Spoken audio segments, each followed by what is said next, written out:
On May 9th, one of the largest stablecoins completely fell. Many people lost their life savings. Today, I invite you to dive into what really happened to the stablecoin UST. What are stablecoins? Stablecoins are pegged to the fiat currency, such as a US dollar. In contrast to volatile cryptocurrencies, such as Bitcoin or Ethereum, stablecoins are supposedly stable and should always be fixed or be very close to the value of a fiat currency unit. Think of them as fiat-like assets on the blockchain. There are two major types of stablecoins: collateralized and algorithmic. Collateralized stablecoins are backed by collateral, such as fiat currency, commodities, or other assets that are generally stored in the banking system. This type of stablecoin is centralized in its nature. Algorithmic stablecoins generally are not backed by any physical assets. Instead, there is an algorithm in place that incentivizes market players to maintain the stablecoin price. This type of stablecoins are usually decentralized. So how does an algorithmic stablecoin work? An algorithmic stablecoin, in our case UST, is supposed to be pegged to the US dollar in a ratio of 1:1. The peg was maintained by pairing UST with a sister cryptocurrency, Luna, in an algorithm called Terra protocol. Luna is a volatile cryptocurrency, the price of which depends on multiple factors, such as market conditions and investors' confidence. In this algorithm, it was designed that $1 worth of Luna could be converted to 1 UST, and 1 UST could be converted to $1 worth of Luna.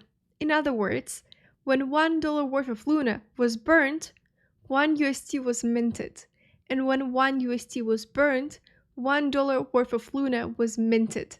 The algorithm was designed to incentivize people to do arbitrage when UST price deviates from $1. When UST was worth more than $1, people converted Luna to UST, and when the price of UST was below $1, people converted UST to Luna, bringing the price of UST back to $1.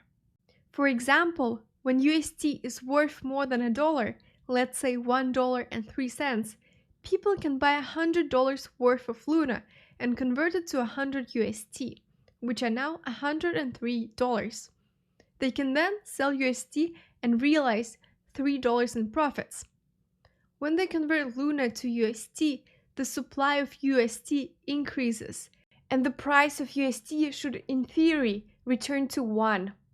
When the price of UST falls below $1, let's say 98 cents, people can buy 100 UST that is now worth $98 and sell it for $100 worth of Luna, making $2 in profit. In doing so, there is a buying pressure for UST, and the supply of UST is also reduced. This, in theory, should return the price of UST back to $1. All algorithmic stablecoins work in a similar way, though every coin has a different ecosystem, amount of underlying assets, and burning and minting procedures. So, what went wrong with UST? The main reason algorithmic stablecoin UST failed was because the foundation behind the Terra protocol got greedy and allowed way more debt than they could sustain, making the Terra protocol vulnerable to an attack and panic sell. When you link two coins together, UST and Luna, you force the price of UST to be equal to $1 with the help of Luna. This doubles the volatility of Luna. So to achieve this artificial stability in UST, the system sacrifices and increases the volatility of Luna. Now that you understand that Luna is extra volatile, let's think of the Terra protocol as a Bank A. When people deposit their currency in Bank A has to give that currency back to the holder whenever they want to withdraw it. Similarly, whenever 1 UST is created, Terra protocol is on the hook to pay $1 back in Lunas to the USD holder whenever they decide to convert it. So, when people deposit currency to the bank, that currency becomes a debt obligation or a liability of bank and its shareholders. Basically, the bank owes you what you deposited. In a similar way, UST is a debt obligation of the Terra protocol and Luna holders. Now, think of people who buy Luna coins as people who hold shares of Bank A. Whenever more people deposit currency in Bank A, the bank expands and the shareholders of the bank also get richer as the price per share goes up. However, when there is a bank run situation and everyone wants to withdraw currency from Bank A, and Bank A can't give back everyone's money, the bank declares bankruptcy and all the shareholders of the bank lose money since their shares are now worthless. Similarly, when more people were buying UST, the price of Luna increased because $1 worth of Luna was burned to mint UST. This decreased the supply of Luna and increased its value. At the beginning of July 2021, the price of the Luna coin was around $7. Since then, it steadily grew and reached over $119 at its peak in April 2022. The market cap of Luna increased and this allowed to create even more UST with one Luna. However, when the price of Luna falls, the same effect happens in reverse, but at a much faster rate as people lose confidence and start panic sell. When someone burns one UST, they create $1 worth of Luna, which increases the supply of Luna.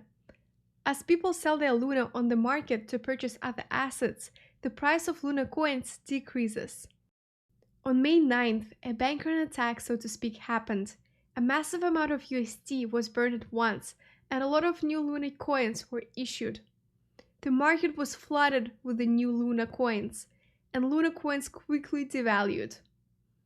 Because the price and the market cap of Luna were falling too fast, the arbitrage wasn't profitable and the protocol stopped functioning.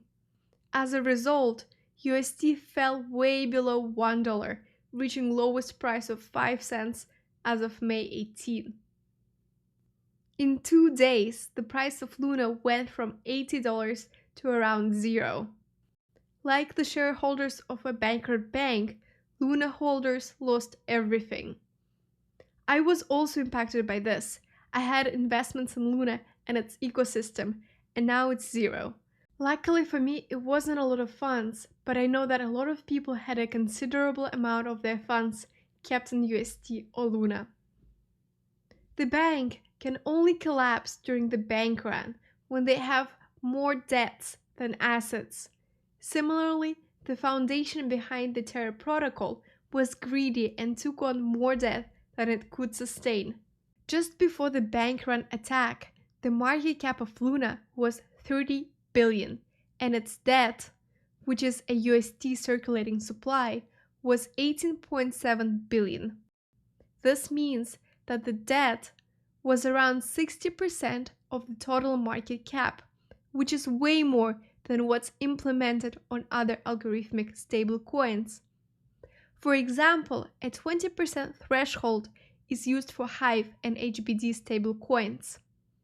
Under this model, in order for the Terra protocol to become insolvent, the market cap of Luna had to drop by just 40%, which under current volatile market conditions and the fact that Luna is extra volatile was pretty much guaranteed. Basically, when the price of Luna drops below this value, the Luna holders collectively owe more money than the combined value of their Luna coins. So if you buy a coin like Luna that is paired with an algorithmic stable coin, you carry the risks of the coin getting devalued. After the collapse, as of May 20, 2022, Luna's market cap is around 695 million, but its debt is $11.3 billion. So its market cap is only around 6% of its debt. This means $11.3 billion have yet to be paid out. This is why it doesn't make sense to buy Luna now for cheap in the hopes that it will recover, because it still has 11.3 billion in debt to pay out. So unless Terra's foundation group comes up with extra $10.6 billion, I don't see Terra's ecosystem recovering.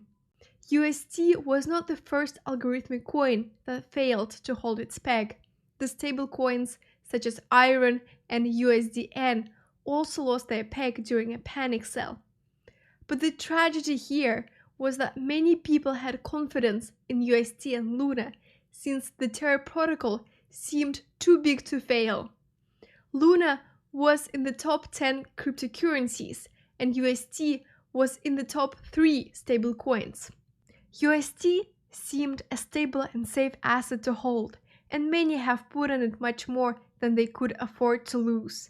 The media has used UST as a pretext to demonize decentralized finance as a whole, but the truth is that similar situations happen in traditional finance with their bail-in.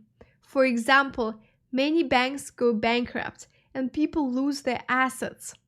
Also, as it turned out, UST wasn't decentralized after all. This whole event reminds us that we shouldn't judge the assets by their market cap and invest just because everyone else is investing, but look into their fundamentals, such as the structure, underlying investments, debts, and revenue.